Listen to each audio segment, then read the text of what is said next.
Sabi nila tatlo yung camera, pero bakit ganun? Isa lang yung camera oh. Nomvibe tablet, ito na yung pinaka-honest review na makikita nyo. At titignan na rin natin yung laman nito sa loob, kung legit ba yung sinasabi nilang spec. So ngayon guys, babaklasin muna natin tong tablet na to para makita natin yung laman sa loob. At eto nga, nabaklas ko na. Nakita ko na agad yung battery niya, medyo malaki siya. Pero kung makikita natin, wala naman nakasulat kung ilang milliamps hour yung nakalagay dito. Pero nang tinesto sa isang application ng isang tech reviewer na si Joss, ay lumabas lang dito ay 3,700 mAh. Yes, totoo na meron siyang dalawang speaker, pero isa lang talaga yung camera dito. Pero kung titignan natin sa kaha niya, ayan po, tatlo yung nakalagay.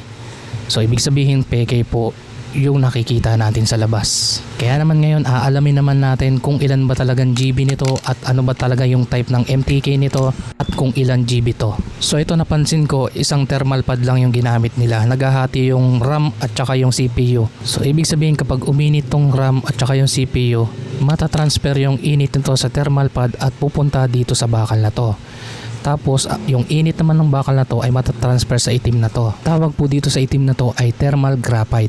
Didikit po siya dyan dito sa kanyang aluminum case para malabas yung init niya. Ngayon titignan naman natin kung ilang gig yung ginamit nila dito. Kung mapapansin nyo, SanDisk yan. At kung makikita naman natin, 32 GB lang mga idol. So ibig sabihin hindi siya totoong 512 GB. Pero nung nakita ni Joss ay lumabas ay 424 GB. Pero ang layo ng difference, 'di ba? Ibig sabihin hindi accurate yung application na nagamit niya. Tapos nung nakita rin sa isang application, ang lumalabas ay MediaTek Dimensity 6750. Pero in reality, ito po yung type ng kanyang CPU, MTK 6755B. So ayan mga idol, kitang kita na yan, malinaw pa yan sa malinaw. Ngayon naman tignan natin kung ilan GB yung RAM niya. Sabi nila 16 GB, pero kung mapapansin nyo may nakasulat dito DDR2.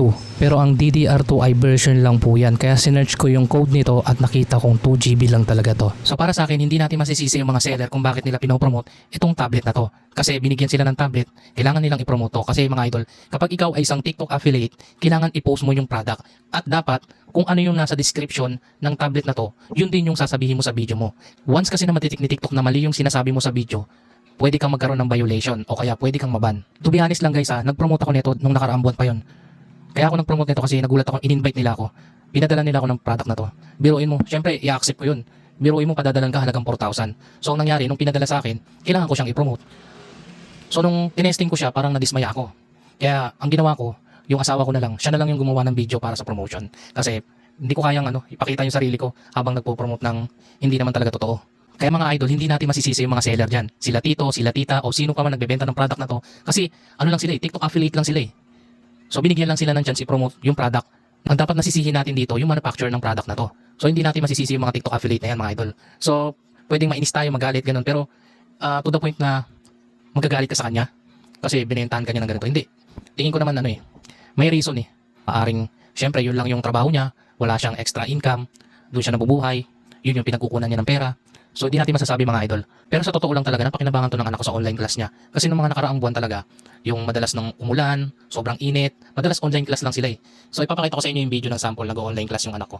Tuan niya, di ba paring apa yun? Di ba? Again, pwede natin gamitin. So ganun mga idol, laking tulong nito. Tingin ko kaya maraming bumibili ng product na to, tingin ko yung budget na lang Kasi kung isa kang ordinaryong mamamayan, hindi ka naman ganun kayaman, tapos palad ka, gusto mo mapag-aral yung anak mo, kailangan ng tablet, syempre hindi mo siya mabibili ng mamahaling tablet talaga. Tulad na lang ng mga Samsung, Huawei, ang mahal yan. Pinakamababa niyan siguro mga 9,000, 6,000, mga ganyan.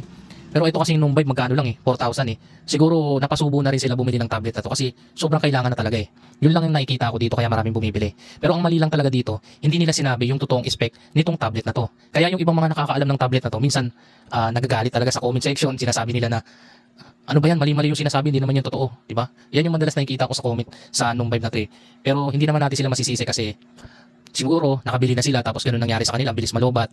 Tapos kung minsan unlag talaga, ganun, kaya siguro sila nagagalit. Actually, dalawa talaga yung tablet ko. Itong una na to, ito po yung free sample. Ito pong pangalawa ay binili ko na. So bakit ko nga ba siya binili? So halagang 4,000 lang papagamit mo sa anak mo. 'Di ba? Kung masira man 'yan, hindi ka gagastos ng malaki. Kasi mura lang 'to Ipagpalagay na lang natin disposable siya.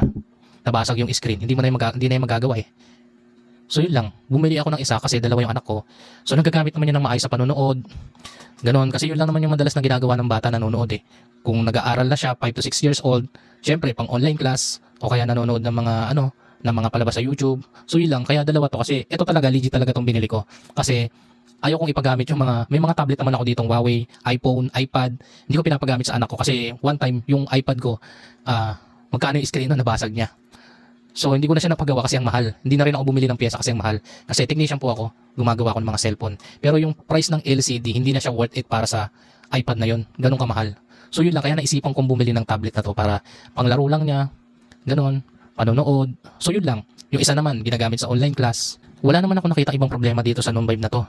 Ang nakita ko lang talaga yung tawag nito, yung mabagal. Yun, kung minsan kapag sobrang init na bumabagal yan. Tapos yung tawag nito, okay naman yung touch nito eh. Soft touch siya eh. Tapos yung display niya okay din para sa akin eh. Pero yung pagdating sa spec niya, yun ang hindi okay sa akin. Pero yun lang mga idol, sana nakatulong tong video na to. Kung gusto niyo ng mga ganitong content, pwede niyo akong i-follow sa aking TikTok. Yun lamang po, maraming salamat sa panonood. Bye bye.